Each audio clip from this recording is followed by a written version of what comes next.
주일 잘 지냈었습니까? 예, 그냥 한 주일씩 뭐 정치 이야기인데요. 예, 정치.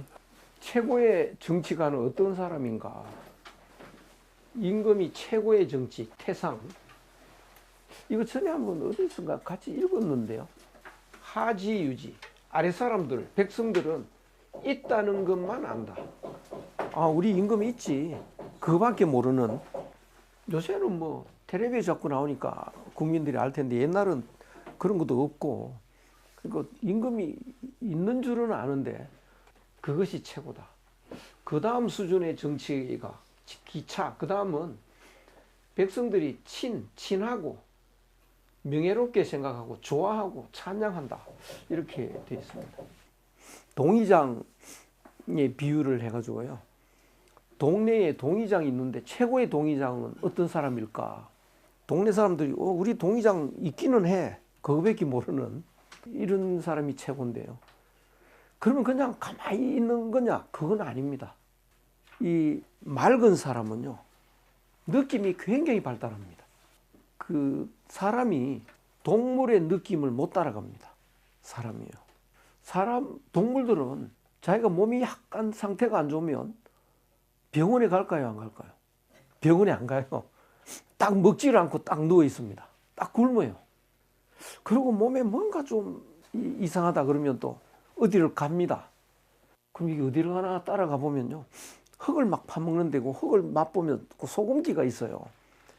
지 몸을 지가 느낌으로 다 합니다. 그러면 사람은 왜 모르느냐? 아프면 병원을 가니까요. 느낌이 없는 거죠. 의사보다 자기가 자기를 더 잘합니다, 사실은. 근데 그거를 이제 잊어먹은 거죠, 사람들은.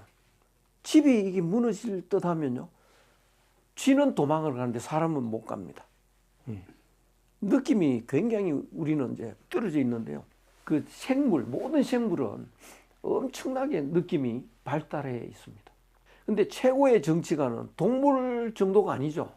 그 느낌은 엄청나게 발달해 있겠죠. 그러니까 동네가 뭐 이렇게 다니면서요, 느낌이 탁탁탁 온다고 해요. 이 집에 불 날 것 같아. 뭐 이런 거. 보면 꿀떡에 연기가, 시로라기 같은 연기가 나도요, 아, 이게 느낌이 온다. 그럼 그거는 시멘트 한 줌 요만만 있으면 싹 발라버리면 되거든요. 그래 놓고 그 집 주인 불러가지고, 야, 너 내한테 고마워해라. 너희 집 불 날 거 내가 예방했다. 이 소리 할까요, 안 할까요?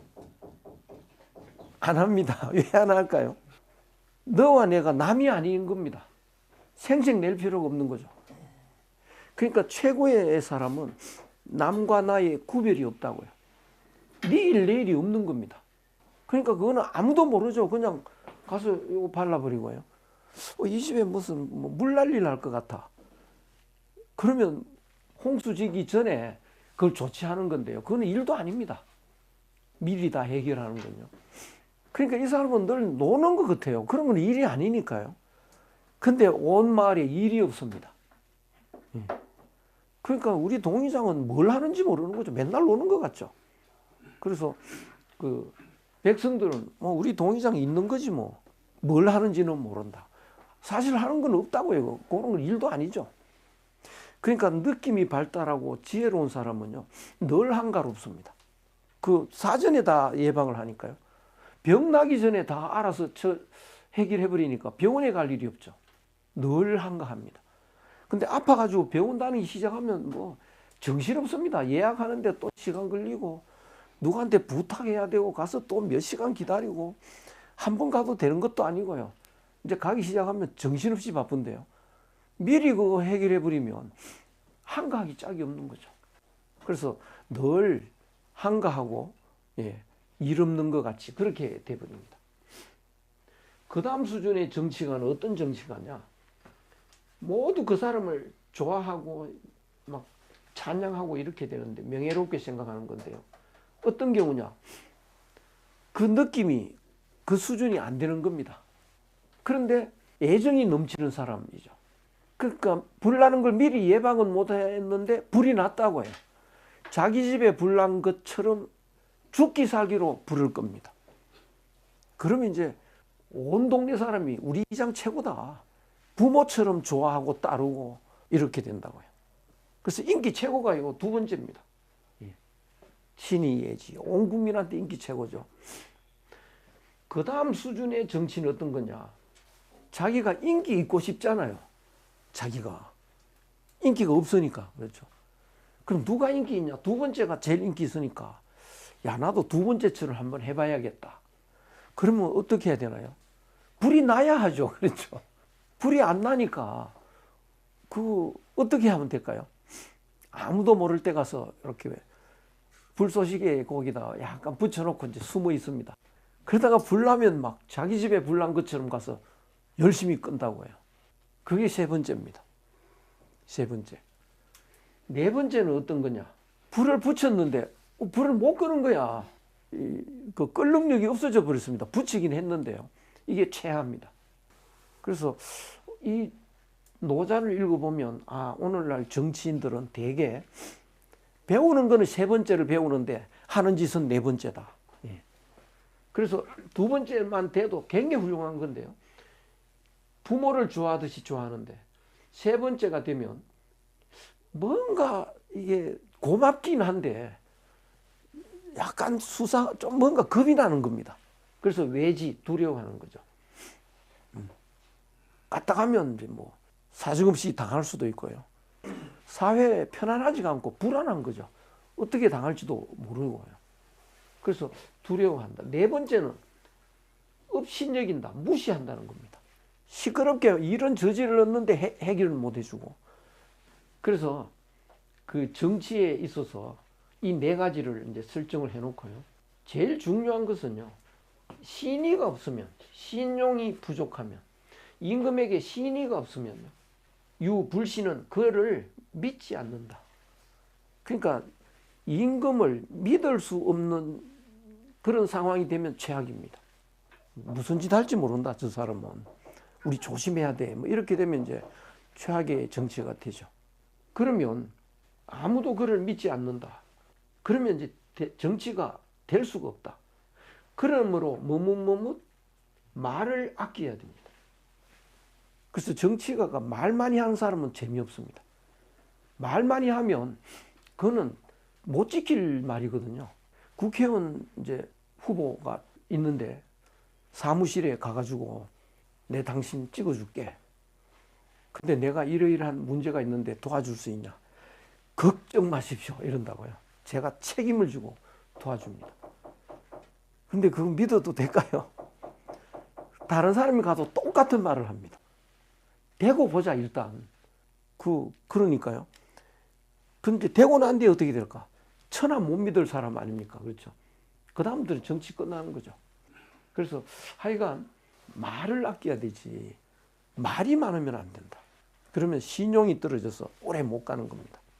공이 이루어지고 일이 잘 되면, 그러니까 뭐 백성들이 하니까 일이 잘 풀리고 성사되고 그렇게 됐을 때 백성들은 모두 말을 합니다. 우리들이 저절로 그렇게 잘한 거지 뭐. 우리 덕에 이 살기 좋아졌잖아. 이렇게 자기 덕인 줄 알지 임금 덕인 줄을 모른다. 그것이 최고다. 그럼 임금은 서운할까요? 아니, 내가 미리 다 해가지고 살기 좋은데 아무도 내한테 고마워할 줄 모르네. 그게 서운할까 서운하지 않을까? 서운하지 않아야 됩니다. 바로 가정의 엄마 같은 사람. 가정의 엄마 같은 사람은 애를 위해서 엄청나게 희생을 해도요. 애들이 엄마가 자기들한테 희생했다는 걸 모르고 있는데요. 그걸 알리려고 안 합니다. 그냥 몰라도 행복한 거죠. 왜? 하나이기 때문에요. 그래서 누가 시를 썼던가 뭐 어머니는 그래도 되는 줄 알았습니다. 뭐 맨날 라면 국물만 먹어도 되는 줄 알았다. 뭐 엄마는 하여간 그런 줄 알았다는 거예요. 어릴 때부터. 그걸 희생한 거를 당연하게 생각해도 서운해하지 않았다. 그래서 남이라는 의식을 갖고 있지 않은 사람은요. 몰라줘도 서운하지 않은 그 수준이 돼야 최고 정치가 되는 거다. 이런 노자의 정치관입니다. 우리는 이건 한번 알 필요는 있죠. 이렇게 하는 정치가는 없지만 정치는 이래야 된다. 예. 제18장 이거 좀 어렵더라고요. 지혜 다툼 때문에 거짓이 생긴다. 큰 지혜가 큰 진리가 없어지니까 대도가 없어지니까 인의가 생겼다. 큰 진리가 사라지니까 인의라는 게 나왔다는 거예요. 큰 진리란 뭐냐? 예. 최고의 지혜란 뭘까요? 최고의 지혜. 가장 지혜로운 처신은 어떤 거냐? 하늘과 하나 되는 길을 알고 그 길로 사람들을 인도하는 것. 이것이 최고입니다. 최고의 지혜죠. 그런데 대도가 없어지지 않았다면 하늘로 인도할 필요가 있을까요? 없을까요? 그러니까 대도가 폐해지지 않으면 사람들을 진리로 인도할 필요가 있을까 없을까? 어떤가요? 그 아담과 하와가 에덴 동산에 살았잖아요. 그 아담과 하와를 교회 가라고 인도할 필요가 있나요, 없나요? 없죠. 교회 갈 필요가 없습니다. 그러니까 대도가 큰 도가 있다는 것은 뭐냐? 사람들이 이미 다 구제되어 있는 겁니다. 구제 안 해도요. 태어날 때 이미 진리로 태어나 있기 때문에 그대로 그냥 살기만 하면 되는 거죠. 진리를 얻을 필요가 없는 거죠. 그냥 진리를 갖고 태어나는 겁니다.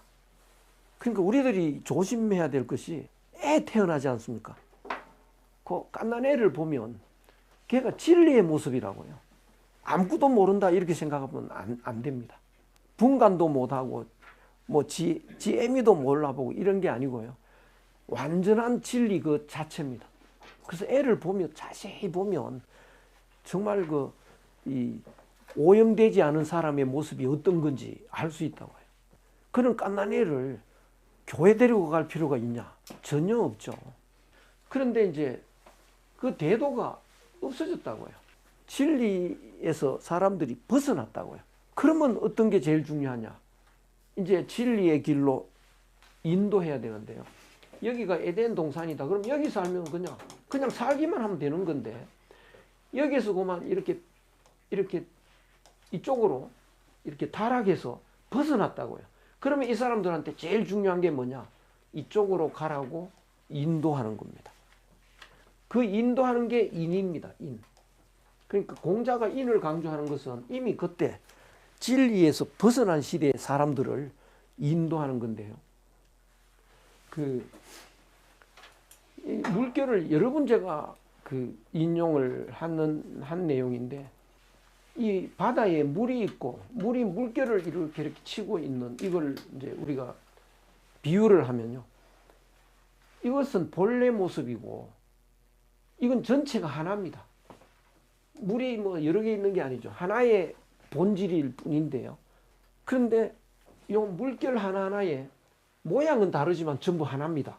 근데 여기에 눈이 생기면 이제 문제가 되는데요. 요 눈이 요걸 보니까 요거하고 요게 다르게 보인다고요. 요거하고도 다르게 보입니다. 이 전체가 하나이지만 다르게 보이니까 요거를 구별을 해버리죠. 그래서 요거를 너다, 요거를 그다, 개다, 소다, 산이다, 나무다, 만물이다 이렇게 구별을 해버린다고요. 그러니까 사실은 이제 구별을 하고 나니까 요 눈으로 보고 있는 요게 나가 돼버렸죠. 요게. 그러니까 이것이 나라고 하는 것은 전에는 이 전체가 하나인데 나와 너와 그와 개, 소, 산, 나무, 만물이 전부 하나인데 나라고 해버리니까 너하고 나를 분리시켜야 됩니다. 그리고 이렇게 나를 여기다 이렇게 가두게 되는 거죠. 나를 가두는 순간 너도 가두고 그 사람도 가두고 개도 소도 다 이렇게 가둬 버렸죠. 그러니까 우리는 이제 이 세계, 이 만물이 있는 이 세계가 이것이 진짜라고 알고 있죠. 예. 저기 산이 있고 저기 강이 있고 뭐 저기 나무가 있고 이게 진짜 세계라고 알고 있잖아요. 근데 사실은 눈, 코, 귀, 입이 그거를 구별을 해서 그런 거지 눈, 코, 귀, 입이 구별하지 않았다면 마치 바다에 파도가 치는 이것이 아무리 모양이 달라도 전체가 하나인데 눈, 코, 귀, 입이 이걸 모양이 다르다고 구별한다는 거죠. 굉장히 어려운 이야기죠, 이거. 이게 얼음이 둥둥둥 떠 있다. 이거는 뭐 얼음이 5개나 있다, 이거.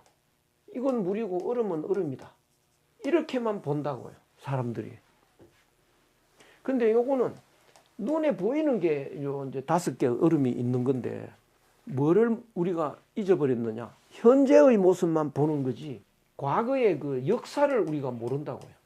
역사를. 원래는 요 물밖에 없었는데요. 가만히 보고 있으니까 여기서 살얼음이 약간 끼입니다. 살얼음이요. 요 살얼음이 있는 거, 이거는 물이나 별 차이가 없습니다. 조금 있다가 또 요 살얼음이 약간 더 커집니다. 조금 더 커집니다. 이제 딱딱한 얼음이 돼버렸죠. 그러니까 그 과정을 이렇게 안 잊어버리니까 요 물에서 얼음이 되는 과정을 내가 다 이해하면, 아, 이거는 눈에는 얼음으로 보이지만 여전히 물이야. 이거는 이해가 되잖아요. 그렇죠? 과정을. 그러니까 사람도 우리 형은 이렇게 생겼다, 이렇게 생각하지만 사실은 우리 형이 어떻게 생겼나? 어머니 뱃속에 그 물방울 하나 아닙니까? 그죠? 물방울 하나가 이렇게 불어가지고 이렇게 형이 됐다고요. 우리 어머니 물방울이 하나만 있는 게 아니죠. 또 있죠. 거기서 내가 나온 거죠. 내가 만들어진 역사를 알고 보면 지금의 형이 아니라고요. 물방울 그거라고요. 거기서 이렇게 됐으니까 그 물방울이라고 하는 그 본질에서 보면 형은 우리가 지금의 눈에는 형으로 보이지만 물방울이다. 나도 물방울이다. 그 역사에 흐르는 그 만들어지는 과정을 안 잊어버리고 있으면요. 그것처럼 이게 전부 다 하나의 물이다, 이거. 과정을 안 잊어버리면요. 그것처럼 우주에 물처럼 이런 그 에너지 덩어리가 있다는 거죠. 그것에서 이렇게 모여가지고 몸들이 생겨났다. 몸들이. 모였다는 게 몸이죠. 몸. 그러니까 우리 눈에는 이게 원래부터 있었던 것으로 착각을 하지만 그 만들어지는 과정을 보면 현재의 모습은 과거에 모두가 하나인 그 물체에서 현재의 모습으로 만들어진 거다. 그러니까 만들어지기 이전에 본질을 내가 알면 다 똑같은 물체다. 그렇죠? 다 같은 거다, 이거. 그러니까 어떻게 되느냐? 나는 내가 아니고 전체와 하나고, 너도 너가 아니고 전체와 하나고, 걔도 전체와 하나고, 다 전체와 하나인 거죠. 모두 하나밖에 없는 겁니다. 모두가요. 그런데 이거를 잊어버렸다고요. 우리가 하나라는 거를 잊어버리고 나는 이렇게 말합니다. 나는 이렇게요. 그러니까 이거는 내가 본질을 잊어버리고 착각 속에서 여기에 갇혀 있는 겁니다. 그러면 이거는 이제 어떻게 되느냐? 남들하고 싸워야 되고, 이제 너하고 싸워야 되고, 갇혀 있는 요거는 이제 또 늙어야 되고 죽어야 되고, 요런 이제 고통스러운 존재가 되는 거죠. 그러면 이 너와 이런 사람들의 고통을 어떻게 하면 풀어줄 수 있을까요? 너는 본질이 아니야. 본질은 이 전체와 하나인 거야. 그래서 이것이 나니까 이 전체를 여기서 여기에 나니까 나머지를 뭐라고 하느냐? 우리는 하늘이라고 이름을 붙이죠. 하늘. 그러니까 나는 원래 하늘과 하나였었다. 지금 우리가 착각하고 있다. 하늘과 하나인 내 본래 모습을 회복해라. 그것이 인입니다. 하늘과 한 마음 되는 거. 나와 하늘이 하나이고 내 마음과 하늘 마음이 하나가 되는 본래 마음. 그것이 본래 마음이죠. 그 본래 마음을 회복하는 게 인인 거죠. 그러니까 대도가 없어지지 않고 그대로 본질이 그대로 있으면 인이라는 게 필요가 없는 거죠. 이런 상태에서는 인이라는 걸 우리가 찾을 이유가 없습니다. 그 자체가 그냥 진리니까 진리를 찾을 필요가 없는 거죠. 근데 이렇게 우리가 대도를 잃어버리고 나니까 우리가 불행한 존재가 돼 있으니까 내가 이 불행에서 벗어나는 방식이 뭐냐? 원래 갖고 있었던 하늘과 하나였던 그 본래 모습을 회복해야 되는데, 하늘과 하나였을 때 내 마음이 인이다. 그 인의 마음을 회복하자. 이런 가르침이 이제 필요하죠. 지혜의 다툼이 일어나니, 지혜가 이제 자꾸 생겨나니 큰 속임수가 생겨났다. 지혜가 뭘까요? 지혜가 나오니 큰 속임수가 생겨났다. 지난번에 제가 이걸 말씀을 드릴 때 스키 타는 거 그게 아주 절묘하더라고요. 스키를 타고 슬로프를 이렇게 내려갈 때 보면 길은 하나인데 하나로 가지 않고 이렇게 가지 않습니까? 예. 이렇게. 길은 하나인데요. 그러니까 왼쪽 길, 오른쪽 길, 왼쪽 길, 오른쪽 길 이렇게 가는 건데 이렇게 가는 게 이제 자연의 길이고 진리의 길이고 행복한 길이고 쾌적한 길이다. 이렇게 이해할 수 있습니다. 그러면 이렇게 가는 사람은 특별히 지혜라는 걸 가질 필요가 없습니다. 그냥 자연이죠, 뭐. 자연의 모습으로 가니까 그냥 자연과 하나 돼서 이렇게 가면 그 자체가 쾌적하고 즐겁고 이렇게 되는 겁니다. 그럼 지혜는 어떻게 생기느냐? 이쪽으로 가질 못하고 이쪽으로 가버린다고요. 이쪽으로 가버리니까 이제 스키장 가보면 여기에 뭐 낭떠러지가 있거나 여기에 뭐 칸을 이렇게 그물 같은 걸 막아놓거나 이렇습니다. 여기 가서 와장창 부딪히죠. 근데 저 아프스 산이나 일본이나 이런 데 가면요, 이런 시설물이 없고 그냥 자연의 산이래. 그러면 이런 데 가서 낭떠러지로 떨어져 죽을 수도 있고요. 그래가지고 이게 골짜기로 들어가면 나중에 행방불명돼서 죽는 경우가 종종 있습니다. 굉장히 위험한 거죠. 그런데 이럴 때에 이쪽으로 회전할 수 있는 지혜가 필요합니다. 어떻게 하면 회전이 가능할까? 그러면 여기서는 이제 다시 정신 차려가지고 신나는 길이 오는데 여기서 이쪽으로 가야 되는데요. 여기 합류해버리면 지혜가 필요 없죠. 자연의 그 흐름을 타는 겁니다. 파도 타기도 하고 파도의 흐름을 타면요, 따로 지혜가 없습니다. 그냥 자연에 따르면 되는 건데요. 이쪽으로 못 가고 이쪽으로 가서 또 여기서 꽈당 이렇게 넘어지죠. 그럼 여기서 어떤 지혜가 필요하냐? 이쪽으로 회전하는 지혜가 또 필요합니다. 그러면 그 지혜에 따라서 우리가 이제 고통에서 벗어날 수가 있는 건데, 여기서 한번 보시면 이제 아까 스키장 가듯이 이쪽으로 가야 되는데요. 그래서 제가 그 결론적으로 이 길로 가는 이것이 진리의 길이고, 사람이 인간의 역사가 이런 진리의 길로 흘러가는 것이 천국입니다. 그런 길을 깨우쳐 준 분이 대표적으로 노자와 공자입니다. 그러니까 긴 역사에서 노자와 공자가 역사를 주도한 적이 거의 없습니다. 왜냐? 인류의 역사는 이렇게 왔다고요. 아까 그 스키장 이렇게 가듯이요. 그러니까 이 길로 인간이 간 적이 없다고요. 그러니까 이분들의 가르침이 와닿지를 않는 겁니다.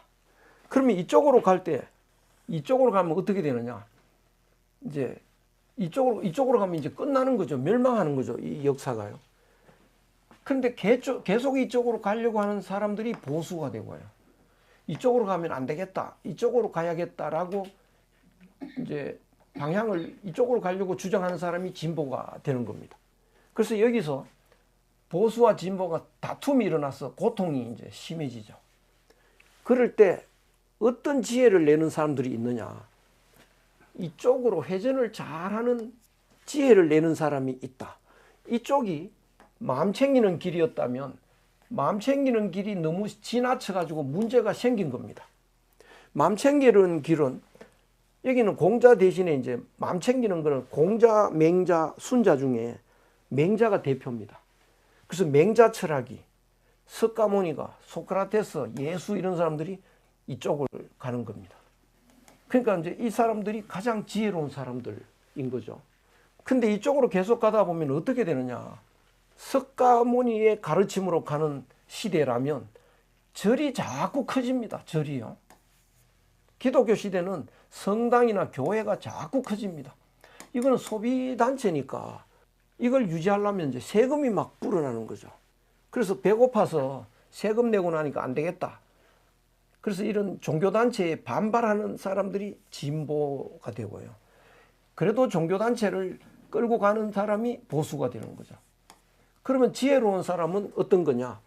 진보로 가는, 이 종교에서 벗어나는 깨우침을 주는 사람이 지혜로운 사람이죠. 대표가 누구냐? 동양의 순자고 서양의 아리스토텔레스입니다. 이 사람들이 물질주의를 주창을 한 거죠. 그러니까 이런 사람들의 철학이 나오니까 이제 사람들이 이 철학으로 결집을 하죠. 그래서 이렇게 회전을 합니다. 이렇게요. 그래서 요 순자와 아리스토텔레스 이런 사람들이 물질주의 철학을 제시를 했고 그것이 이 혼란을 극복하는 지혜였다고요. 그래서 사람들이 따라가기 시작하는 겁니다. 그럼 여기서 이쪽으로 가야 되는데 계속 이쪽으로 가버립니다. 인류의 역사는요. 그러면 이쪽으로 가면서 어떤 문제가 생길까요? 이 순자 아리스토텔레스가 지혜를 그 시대에 필요한 지혜를 내놨는데 이 지혜로 말미암아 엄청난 거짓이 나옵니다. 그 물질주의, 이게 물질주의인데요. 나중에 이 몸중심 시대 물질주의, 오늘날은 이제 이 과거의 물질주의는 순자 아리스토텔레스였지만 오늘날 물질주의를 열은 사람들은 칸트, 막스 이런 사람들입니다. 그러니까 그 물질주의의 바탕은 뭐냐? 물질주의의 바탕에 있는 철학은 약육강식입니다. 약육강식의 자연법칙. 약육강식의 자연법칙을 바탕으로 물질 철학이 나오죠. 이 물질 철학을 바탕으로 정치학, 경영학, 교육학 뭐 이런 것들이 나옵니다. 그러면 이 시대에는 굉장히 지혜로운 철학이 되는 거죠. 왜냐? 마음 챙기는 정신주의에서 너무나 혹독한 고통을 당했기 때문에 그거를 해결할 수 있는 지혜로운 철학이 되는 거라고요.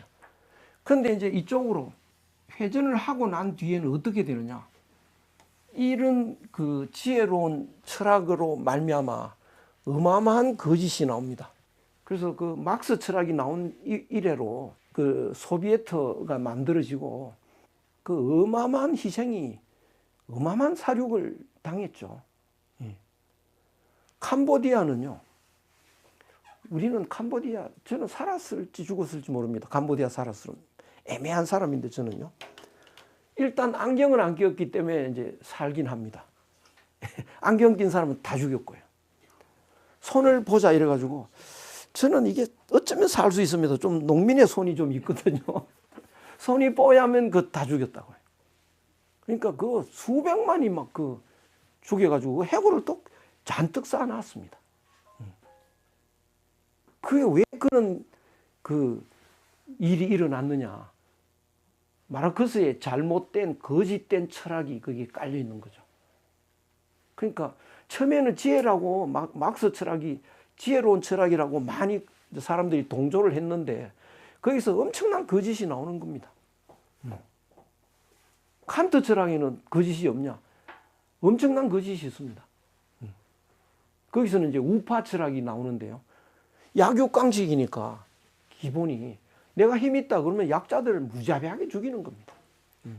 그 벌거벗은 세계사 그거 보니까 그 아프리카에 가서요 마구제비로 사람을 잡는데 이제 팔아먹습니다 그거. 근데 많이 팔아먹어야 되니까요. 배가 요만한데 뭐 한 100명 타면 딱 적당할 텐데 600~700명을 실어버립니다. 그러니까 전부 콩나물처럼 이렇게 가는 겁니다. 그러니까 뭐 넉넉하게 주지도 않고 거의 굶어가지고 한 10%는 굶어 죽고 그리고 소대변도 못 가리고 콩나물처럼 이렇게 가더라고요. 그러니까 죽으면 바다로 던져버리고 이런 식으로 무자비한 거죠. 그래서 강자는 약자를 무자비하게 죽여도 되는 철학입니다. 이게 약육강식이에요. 또 이 길은 어떻게 되느냐? 마음중심 철학인데요. 이거 맹자, 석가, 소크라테스, 예수 이런 철학이 이제 지혜롭죠. 왜냐? 물질주의에서 인간이 너무 이제 피폐해졌습니다. 물질주의에서요. 강자가 너무 이제 난리치고 또 약자들이 너무 난리치고 뭐 이래가지고 그리고 막 너무 그 폭력적이고 지금도 굉장히 폭력적이지 않습니까? 그래서 이거는 도무지 사람이 살 수 없다. 그러면 어떻게 해야 지혜롭게 그 시대를 극복할 수 있느냐? 그때 예수가 나오는 거죠. 맹자도 나오고 뭐 석가모니도 나오고 그래서 사랑을 베풀어라 원수도 사랑해라 뭐 이래가지고요 진리를 얻으라, 구원을 받으라, 뭐 이렇게 이제 가르쳤죠. 위대한 철학이 나왔다고요. 그런 지혜가 나오니까 이제 그 다음에 어떻게 나오느냐. 사이비 종교가 또 엄청 쏟아집니다. 사이비 종교가요. 그러니까 이런 시대에는요. 나중에 이 종교 세력이 거의 타락을 해가지고 이게 불법 단체로 되는 거죠. 그리고 이 종교는 항상 문제가 뭐냐 하면 깨달아야 되는데 깨닫기가 굉장히 어렵습니다. 그러니까 내한테 오면 깨닫게 해주겠다 이런 사기꾼들이 많고요. 그래서 처음에는 지혜로운 게 나오는데요. 끝판에 가서는 엄청난 사기가 나온다. 여기 또 이제 오늘날은 또 이제 여기 칸트, 뭐 헤겔, 마르크스가 나왔지 않습니까? 엄청난 사기가 지금 일어나고 있죠. 온 세상이 폭력의 시대가 됐는데요. 그래서 이거를 노자는 다 꿰뚫어 보는 거죠. 지혜가 나오면 큰 거짓이 나올 수밖에 없다. 예. 그러면 어떻게 해야 될까요, 이거? 그러면 여기서 보시면 에덴 동산에서 사람들이 밀려난 이후에 오늘까지 어떤 역사로 흘러왔느냐. 이 자연의 흐름이 에덴 동산이고 진리였다고 하면 진리에서 벗어나가지고 이제 벗어났다는 것 자체가 고통인데요. 이 역사 흐름이 이렇게 흘러왔습니다. 근데 이 역사 흐름이 어떻게 왔느냐? 물질주의, 정신주의, 물질주의, 정신주의 이렇게 흘러간다고요. 그러니까 이거는 이 역사 흐름 자체가 전부 고통입니다. 왜냐? 자연의 진리의 흐름에서 이탈됐기 때문에 그렇습니다. 그런데 노자하고 공자는 이 흐름에 따라가자라고 하는 주장을 하는 거니까 이 역사 흐름에서는 현실적으로 와닿지 않는 철학을 이야기하는 거죠. 그래서 역사 흐름에서는 공자도 항상 공자가 났을 때 공자가 안 나왔습니다. 한 번은 맹자가 나서고 한 번은 순자가 나서지 공자가 나서진 않습니다. 왜냐? 공자는 현실성이 떨어진다고 보는 거죠. 그런데 지금은 어떻게 되느냐? 지금은요. 인류의 역사 속에서 사람들은 몸을 챙기거나 마음을 챙기거나 둘 중에 하나였습니다. 이쪽은 마음 챙기는 시대, 몸 챙기는 시대, 마음 챙기는 시대, 몸 챙기는 시대. 그러면 앞으로 지금 몸 챙기는 시대에서 탈이 났으니까 이제 마음 챙기는 철학을 내놓으면 이제 이 혼란은 해결이 되겠죠. 해결이 됐는데 나중에 또 어떻게 되나요? 또 탈이 나서 또 몸 챙기는 시대가 또 오겠죠. 그래서 역사는 고통의 역사가 계속될 거라고요. 이거를 해결할 방법이 없을까? 여기에 이제 한국이 등장을 하는데요. 한국은 옛날부터 이 지상낙원에 계속 살았다고요. 한참 동안 지상낙원에 살았습니다. 나중에 여기서 이렇게 이제 지상낙원에서 벗어났지만 그러다 보니까 이 사람들보다 뒤처져 오는 거죠. 근데 이 사람이 정신으로 가니까 한국이 또 앞서가게 됩니다. 그러다가 세종대왕 때 다시 한번 지상천국을 만들었습니다. 그러다가 또 바로 천국에서 이탈을 했죠. 그래서 오늘날에 이르렀는데요. 근데 한국은 굉장히 독특한 철학을 갖고 있습니다. 지상낙원이었을 때 자연의 흐름에 진리의 본질이 뭔지 그걸 알고 있는 사람들입니다. 오늘날 사람들은 요거밖에 모릅니다. 낮이냐 밤이냐 오늘날 어디 가도 그렇습니다. 마음이냐 몸이냐 좌나 우냐 더위냐 추위냐 나냐 너냐 이렇게 갈라져 있습니다. 오늘날 사람들의 사고방식이죠. 그런데 한국은 저렇지 않다고요. 옛날부터 한국은 이런 방식입니다. 이게 한국 고유의 정서라고요. 그럼 이건 뭐냐? 이렇게 딱 잘라가지고 이게 낮이고 이게 밤인데요. 한국 사람들은 기라는 걸 알고 있습니다. 기를 보면 한낮에 밤 기운이 들어간다고요. 밤 12시에 낮 기운이 들어가잖아요. 그러니까 낮 속에 밤이 있고요. 밤 속에 낮이 있는 겁니다. 이게 자연의 흐름을 표현하는 거죠. 그러니까 어떻게 되느냐 하면 마음 속에 몸이 있고 몸 속에 마음이 있고 네 속에 내가 있고 내 속에 네가 있다 이러니까 몸과 마음이 분리가 안 됩니다. 오늘날 사람들은 몸과 마음을 분리하잖아요. 그러니까 이쪽을 갈 때는 이게 마음 챙기는 길이다 그러면 마음 챙기는 쪽으로만 가버립니다. 그러다가 이제 혼란에 빠져서 허덕이다가 몸 챙기는 쪽으로 돌아서죠. 또 몸 챙기는 쪽으로 가버립니다. 그러다가 또 마음 챙기는 쪽으로 또 가버리죠. 이런 역사였다면 한국은 몸을 챙기면서도 몸속에 기가 있죠. 마음이 있으니까요. 몸을 챙기면서 한참 챙길 때 마음 챙기는 그런 쪽으로 방향을 트는 거죠. 그러니까 또 마음을 챙기다가 적당히 챙겼을 때 또 몸 챙기는 쪽으로 방향을 틉니다. 바로 이 자연의 길이죠. 이렇게. 이쪽으로 이게 마음 챙기는 길이다. 그러면 마음을 챙기다가 한창 챙길 만한데 그럼 이쪽으로 가야 되는데 이때 몸 챙기러 간다고요. 또 몸 챙기다가 또 마음 챙기러 가는 겁니다. 이 철학이 공자의 중용이고 노자 철학이고 그렇습니다. 그러면 어떻게 되느냐? 이 철학이 오늘날 이제 되살아날 때가 왔습니다. 이제 여기에서 오늘날 엉망이 됐는데요. 온 세계가. 여기에서 이제 이쪽으로 가는 사람들이 누구냐? 전 세계 사람들이죠. 다 이쪽으로 가는 겁니다. 이건 다 멸망으로 가는 거죠. 근데 이대로 가면 망할 것 같다. 싫다고 이쪽으로 가고 싶은 사람들이 막 쏟아져 나옵니다. 누구냐? 한국 영화 보러 다니는 사람들요. 한국 노래 따라 부르는 사람들. 이제 마음을 중시하고 싶은 사람들. 이쪽으로 가는 건데요. 이때 이 문화예술만 가지고 역사가 이렇게 바뀌지는 않습니다. 이런 세력들이 많이 있는데 이거를 결집하기 위해서는 철학이 나와줘야 됩니다. 그러면 이제 K철학은 어떻게 만들어야 될까? K철학은 이제 기본적으로 이 천국으로 가는 길을 열어놔야 됩니다. 지금은 천국으로 가는 길이 막혀 있거든요. 지금은 물질주의라기 때문에 길을 열어두되 이 K철학의 기본은 바로 이 자연의 흐름에 맞춰야 됩니다. 몸 챙기고 마음 챙기고 몸 챙기고 마음 챙기고 이 철학을 완비시켜서 내놔야 되죠.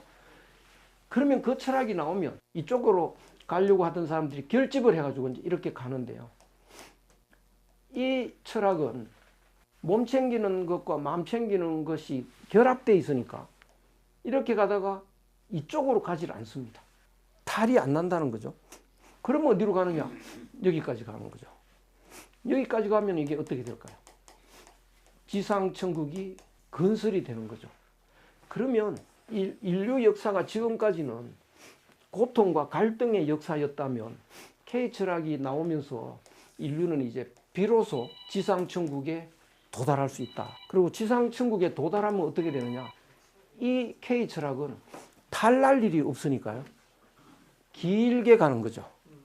그래서 1000년, 1500년 이 지상천국이 지속될 거다. 그 일을 한국이 해낸다. 지금 그런 시대다. 이런 결론을 낼 수 있습니다. 좀 쉬었다가 되풀이 또 계속하죠.